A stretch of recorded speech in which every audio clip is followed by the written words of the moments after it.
नमस्कार दोस्तों, NCERT audio books प्रस्तुत करते हैं कक्षा 6 की हिंदी की पाठ्य पुस्तक बाल राम कथा। प्रस्तुत है इस पुस्तक का 8वां अध्याय, सीता की खोज। तो आइए अब शुरू करते हैं। राम के मन में कई प्रकार के प्रश्न थे, आशंकाएं थीं। मारीच की माया उन्होंने देख ली थी, वह छल से उन्हें कुटिया से दूर ले आया था। अब क्या होगा, यही सोचते हुए वे कुटिया की ओर भागे चले जा रहे थे। वापसी में एक पल भी विलंब नहीं करना चाहते थे। लक्ष्मण को वे कुटी पर छोड़ आए थे, सीता की रखवाली के लिए। अच्छा हो कि लक्ष्मण वहीं हो, मारीच की मायावी आवाज उन तक न पहुंची हो, राम ने सोचा। सीता अकेली रही तो राक्षस उन्हें मार डालेंगे, खा जाएंगे। तभी उन्होंने पगडंडी से लक्ष्मण को आते देखा। वही हुआ जिसका राम को डर था। अनिष्ट की आशंका और बढ़ गई। पता नहीं सीता किस हाल में होंगी, राक्षसों ने उन्हें मार डाला होगा, उठा ले गए होंगे। अकेली सीता दुष्ट राक्षसों के सामने क्या कर पाए होंगी। कुटी छोड़कर आने पर वह लक्ष्मण से क्रुद्ध थे। उन्होंने क्रोध पर नियंत्रण रखा। लक्ष्मण का बायां हाथ जोर से पकड़ लिया। डर ने दोनों भाइयों को घेर लिया था। देवी सीता ने मुझे विवश कर दिया, भ्राते। उनके कटु वचन में सहन नहीं कर सका, कटाक्ष और उलाहना नहीं सुन सका। मैं जानता था कि आप सकुशल होंगे, आपकी सुरक्षा को लेकर मन में कोई संदेह नहीं था। तब भी मुझे कुटिया छोड़कर आना पड़ा, लक्ष्मण ने कहा। यह तुमने अच्छा नहीं किया, तुम्हें मेरी आज्ञा का उल्लंघन नहीं करना चाहिए था। अब जल्दी चलो, मेरा मन चिंतित है। सीता न जाने किस हाल में होंगी, कैसी होंगी। मायावी राक्षसों का कोई ठिकाना नहीं। राम ने चलने की गति और बढ़ा दी। कुटिया अभी कुछ दूर थी, पर दिखाई पड़ने लगी थी। राम ने वहीं से पुकारा, सीते, तुम कहाँ हो? जैसे कि उन्हें पता चल गया हो कि सीता आश्रम में नहीं है। कुटिया मौन रही, वहां से कोई उत्तर नहीं मिला। राम की बेचैनी बढ़ गई। उनकी एक आवाज पर कहीं से भी उपस्थित हो जाने वाली सीता वहां नहीं थी। अनुपस्थिति बोलती कैसे? राम की आवाज पेड़ों से टकराकर हवा में विलीन हो गई, कुटिया के शून्य में समा गई।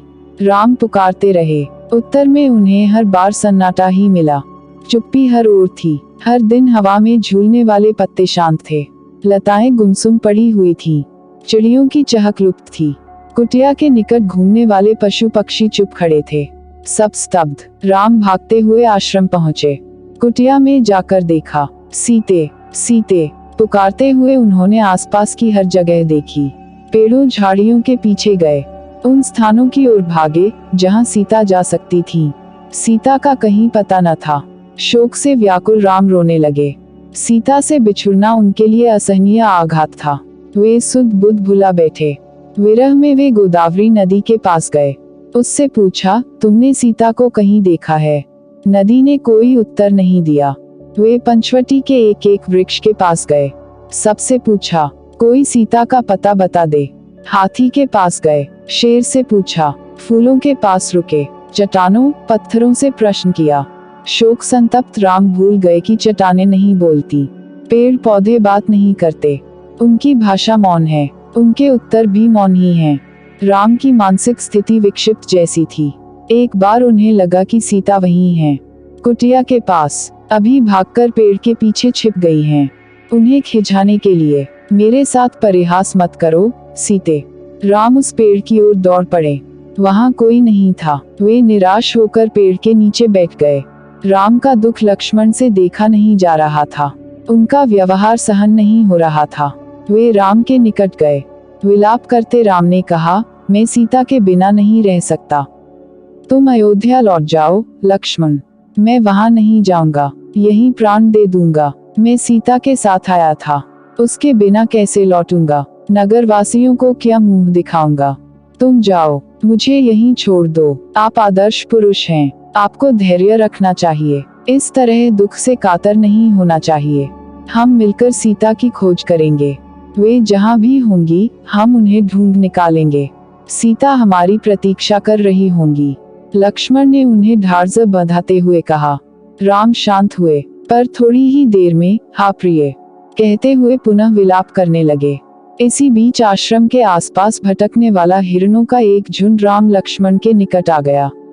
राम को लगा कि हिरण सीता के बारे में जानते हैं, उन्हें कुछ बताना चाहते हैं। हे मृग, तुम ही बताओ सीता कहाँ है? राम ने पूछा। हिरणों ने सिर उठाकर आसमान की ओर देखा और दक्षिण दिशा की ओर भाग गए।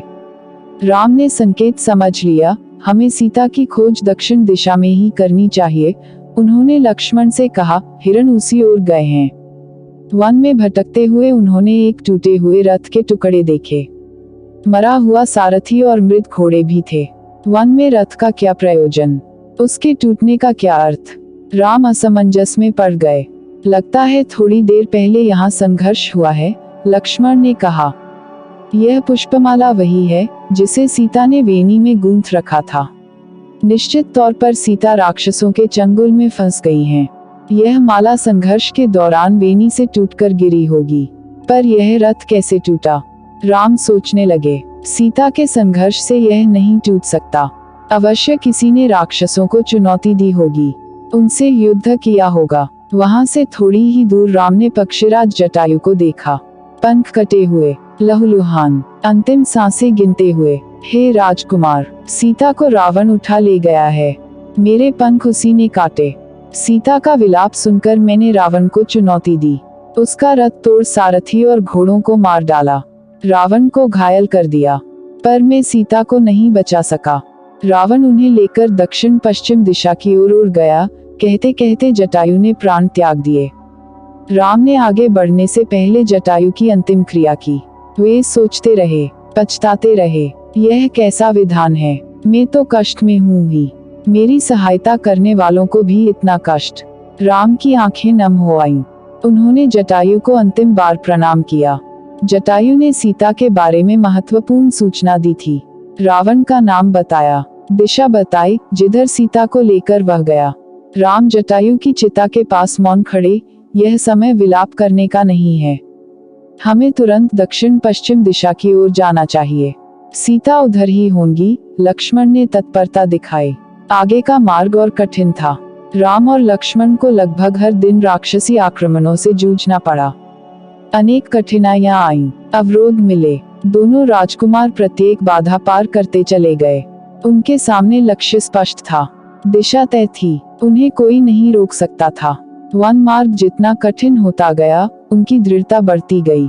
वनवासी राजकुमार प्रतिदिन सुबह उठते और दक्षिण दिशा की ओर चल पड़ते। एक दिन यात्रा के प्रारंभ में ही एक विशालकाय राक्षस ने उन पर आक्रमण कर दिया। उसका नाम कबंध था। कबंध देखने में बहुत डरावना था, मोटे मांसपिंड जैसा। गर्दन नहीं थी, एक आंख थी, दांत बाहर निकले हुए, जीभ सांप की तरह लंबी और लपलपाती हुई। राम लक्ष्मण को देखते ही कबंध प्रसन्न हो गया। उसने दोनों हाथ फैलाए, एक एक हाथ से दोनों भाइयों को पकड़कर हवा में उठा दिया। उसे मनमांगा आहार मिल गया था। बैठे बिठाए वह अपने शिकार को भुजाओं में लपेटकर मुंह तक ले जाता। इससे पहले ही राम लक्ष्मण ने अपनी तलवारें निकाल ली। एक झटके में कबंध के हाथ काट दिए। उसके हाथ धरती पर गिर पड़े। कबंध उनकी शक्ति और बुद्धि पर आश्चर्यचकित रह गया। कौन हो तुम दोनों? उसने पूछा। हम अयोध्या के महाराज दशरथ के पुत्र हैं, राम और लक्ष्मण। रावण ने राम की पत्नी सीता का हरण कर लिया है, हम उन्हीं की खोज में निकले हैं। राक्षस कबंध ने राम के बारे में सुन रखा था, साक्षात उन्हें देखकर प्रसन्न हो गया। उसने कहा, मैं सीता के संबंध में कुछ नहीं जानता, लेकिन तुम दोनों की सहायता का उपाय बता सकता हूँ। मेरा एक छोटा सा आग्रह स्वीकार करो तो मेरा अंतिम संस्कार राम करें। राम ने इस पर सहमति व्यक्त की तो कबंध बोला, आप दोनों पंपा सरोवर के निकट ऋषिमुख पर्वत पर जाएं। वह वानरराज सुग्रीव का क्षेत्र है। वे निर्वासित जीवन व्यतीत कर रहे हैं। सुग्रीव से मदद का आग्रह कीजिए, उनके पास बहुत बड़ी वानर सेना है। सुग्रीव के वानर सीता को अवश्य खोज निकालेंगे। कबंध की सांस टूटने लगी थी, उसका अंत निकट था। राम और लक्ष्मण को अपने निकट बुलाते हुए उसने कहा, पंपा सरोवर के पास मतंग ऋषि का आश्रम है, वहीं उनकी शिष्या शबरी रहती है। आगे जाने से पूर्व शबरी से अवश्य मिल लें। यही बोलते बोलते कबंध ने प्राण त्याग दिए। राम ने अपना वचन पूरा करते हुए उसका अंतिम संस्कार किया और पंपासर की ओर चल पड़े। कबंध की बातों से राम को बहुत ढाढ़स हुआ। सीता तक पहुंचने की आशा बलवती हुई। राम को सुग्रीव की क्षमता और उनकी वानर सेना की शक्ति का पता था। वे जल्दी सुग्रीव तक पहुंचना चाहते थे। ऋषिमुख पर्वत का रास्ता पंपा सरोवर होकर जाता था। पंपासर का प्राकृतिक सौंदर्य अद्भुत था। मतंग ऋषि का आश्रम उसी सरोवर के किनारे था। लता कुंज से घिरा हुआ सरोवर का पानी मीठा था। शबरी की कुटिया आश्रम में ही थी। वह ऋषि की शिष्या थी। उसकी आयु बहुत हो गई थी, जर्जर काया, लेकिन आंखें ठीक थीं। हर पल राम की प्रतीक्षा में खुली हुई। ऋषि ने उसे बताया था कि एक दिन राम आश्रम में अवश्य आएंगे और उससे मिलेंगे। राम को आश्रम में देखकर शबरी बहुत प्रसन्न हुई। उनकी आवभगत की, सेवा की, खाने को मीठे फल दिए, रहने की जगह दी। उसकी आंखें तृप्त हो गईं। राम ने उससे सीता के संबंध में पूछा। आप सुग्रीव से मित्रता करिए। सीता की खोज में वह अवश्य सहायक होगा। उसके पास विलक्षण शक्ति वाले बंदर हैं, शबरी ने राम को आश्वस्त किया। अगले दिन राम ऋषिमुख पर्वत चले गए। उनकी व्याकुलता अब और घट गई थी। मन की शांति लौट आई थी। हमारी पाठ्य पुस्तक का 8वां अध्याय यहाँ समाप्त होता है। आपसे अनुरोध है कि इस वीडियो को ज्यादा से ज्यादा शेयर करें। इस वीडियो से संबंधित कोई शिकायत या सुझाव हो तो आप हमें कमेंट बॉक्स में जरूर लिखें। आपकी प्रतिक्रिया हमारे लिए महत्वपूर्ण है। अब हम आपसे मिलेंगे इसी पाठ्य पुस्तक के 9वें अध्याय राम और सुग्रीव में। तब तक के लिए खुश रहिए, मस्त रहिए और खूब मन लगाकर पढ़ाई कीजिए। जय हिंद, जय भारत।